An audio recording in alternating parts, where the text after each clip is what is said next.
Ladies and gentlemen, from New York City, Gary Moore.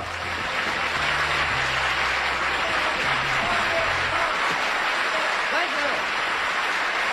Joe Mungo. Thank you so much, friends. Y'all come. Nice to have you with us. Our first guest today is a very, very young writer, and her very first novel has been accepted by one of the major publishing houses, and what's unique about it is that it is on the adult reading list. And I don't think I've ever heard of that combination ever before in publishing. We'll meet her as soon as we meet our panel here on To Tell the Truth. Gene Rayburn. Peggy Cass. Bill Cullen. And Kitty Carlisle.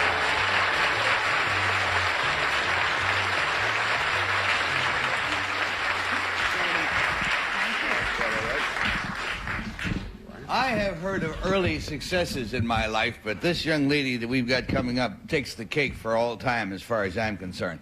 Let us meet our novelist.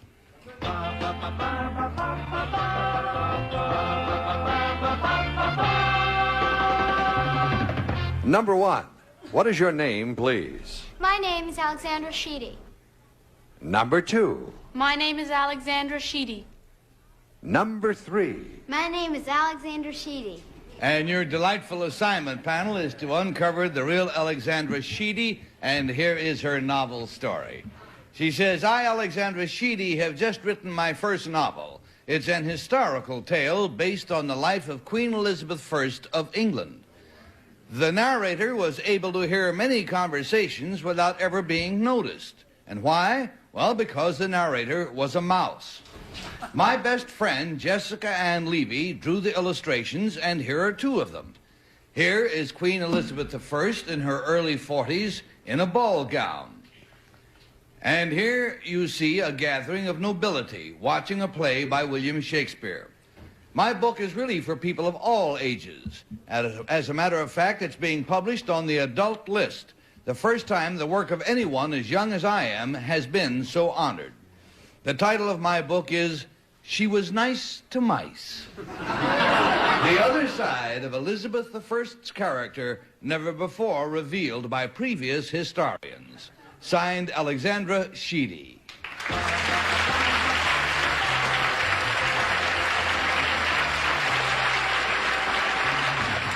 Isn't that marvelous? And we'll be right back to play the game. Meanwhile, I shall place a piece of cheese on my tongue and wait with bated breath.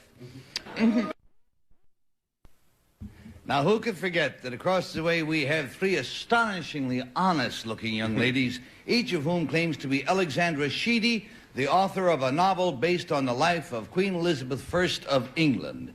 Let's start the questioning with a pretty novel fellow himself, Gene Rayburn. Yeah, thank you, Gary. And may I also add the astonishingly attractive young ladies. Aren't They're they? beautiful.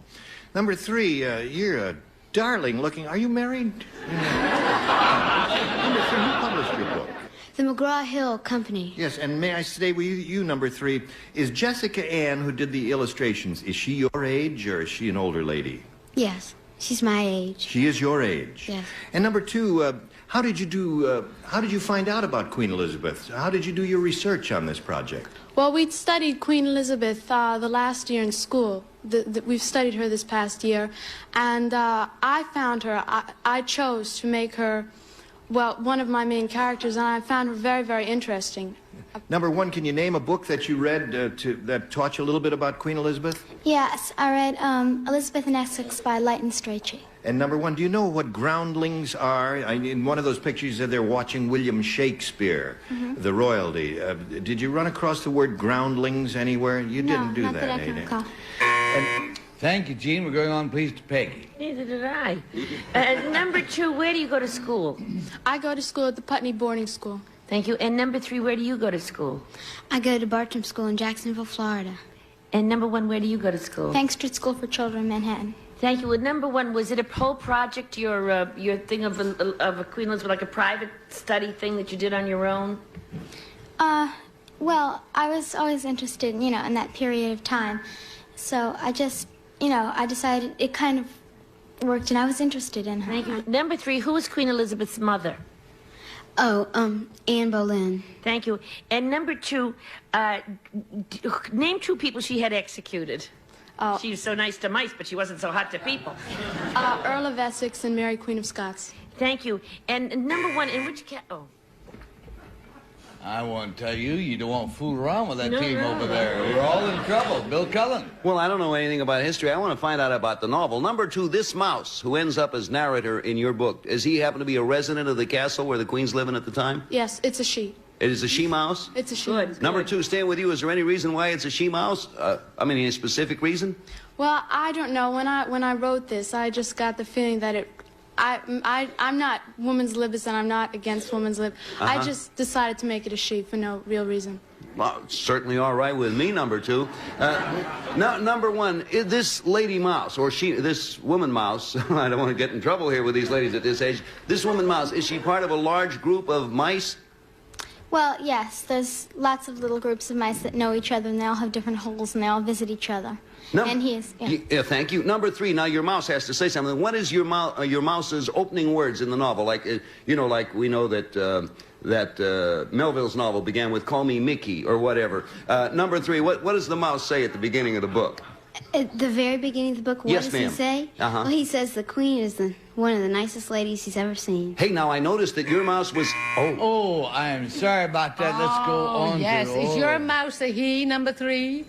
No, it's a she. I decided. That's a generic he, I see. Number 2, did this affect your schoolwork in any way, that you were writing a novel? Yes, it did. You got bad grades that year? No, I just sort of ignored part of my homework. I didn't... I don't need to say anything. Thank you.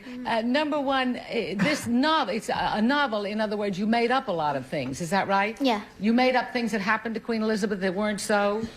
No, You stuck to the historical facts? Well, yes, I did. It was almost like a history book in some parts. But I did make up some things. When she's alone, when the rest of the court and the things that were written about in other books, nobody, really saw except for this mouse. I see. And conversations? Yeah. All right, friends. This is a hard one. We've got a bell. And that demands a decision on the part of the panel. And who do you think it is? Is it Alexandra number 1? Alexandra number 2, or Alexander number 3? Well, no matter. To the group, we pay $50 for each wrong guess. We pay them $500 if nobody comes up with the correct Alexandra. And Gene starts, please. It was difficult because, they're as smart as they are beautiful. And I narrowed it down to between 1 and 2, and just finally practically on the toss of a coin. But because she was so sure of the gender of her mouse, I voted for number 2. And so we have a 2, and Peggy Cass. When they came out, I was going to vote for number 3 because she looks like Antonia Fraser, who writes, it was a lady historian who writes novels and biographies. But I really voted for number 1 because, boy, I thought she really knew an awful lot. So... And she goes to the Bank Street School, which is progressive and would encourage this sort of thing. It is indeed that. We have a 1, and we have a 2, and we have a Bill Cullen. Nothing's safe anywhere anymore. Your privacy. I left the house today, and now I'm worried because I remember last thing I saw was a mouse with a camera. I like the opening lines of number 3's novel. A novel has to have a good zingy beginning, and because of the zingy beginning, I voted for number 3. So, best possible thing. Everybody has got 1. Kitty, somebody's going to get 2. Well, I'm going to take them all 3 home with me. Number 2 also goes to a progressive school, right. Putney. But you know why I voted for number 1? She's got the look of a writer already. Now, Kitty Carlisle, having been for so many years married to Moss Hart, a writer, she prides herself on never missing a writer, right? Dear. That's right. You almost always say, I can tell a writer. Yeah. I bet I've done it. That's what you say. All right. Oh, dear. The votes are all in. Now, who better to pick out the real Alexandra Sheedy than her close friend and illustrator of She Was Nice to Mice, Jessica Ann Levy. So, Jessica Ann, if you'll come out here and pick out which one is the real Alexandra. I do. And we will see. Is it number 3? Oh, it's 2. No. It's number 1.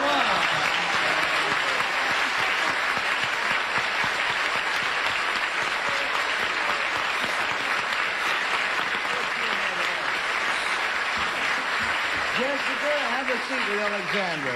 You two young ladies be seated, and we'll go on down the line and find out about our other two very successful imposters. Number 2, what is your real name, please, and what do you do? My name is Maria Gurevich, and I'm in the 9th grade at the Brearley School in Manhattan. Good to have you here.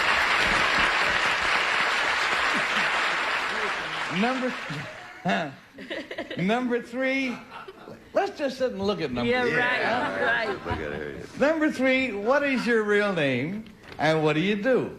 My name is Priscilla Craven, and And? and I'm in the 6th grade at Bartram School in Jacksonville, Florida. Oh,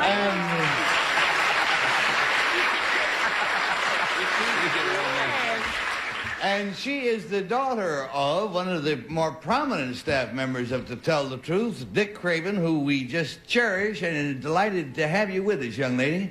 Looks like her dad. Yeah, Sure that's does. right. You know? Yeah.